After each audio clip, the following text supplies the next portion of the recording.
Hey, Leor. Nice to see you here. Wow, you don't look so good. Yes, I had a very bad day. I couldn't start my car in the morning and I had to do this presentation at work. I was so sweating. I thought that everyone was laughing at me. Then on the way here, I was stuck in traffic. Oh man, people just can't drive. I had to rush to the airport and I don't get it. Why things are always happening to me? I don't understand. Things don't always happen to you, Leor. Things happen from you.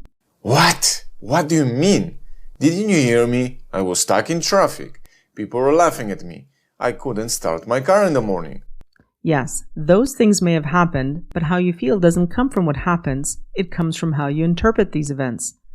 For example, you could have chosen to be in a better mood once your car finally got started. And no one was laughing at you, Leor. You said you imagined it, that it was all in your head. And when you're stuck in traffic, just start playing some music and sing along. It's a great way to enjoy the ride while taking your time getting to the airport. It's all in how you see things. Oh, I get it now. The better I see things, the better I feel. But is it really that simple? Is it really all up to me? Yes, you are in charge of your emotions. How you feel comes from how you see things and not from the things you see. Wow, that's really empowering. I never saw it that way.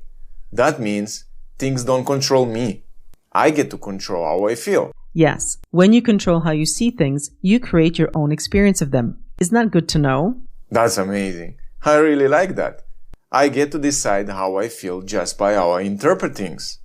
Thanks, Tony. I already feel better. I can let it all go now and enjoy my vacation. Love it. That's a sun-shining attitude. Remember to take a lot of pictures.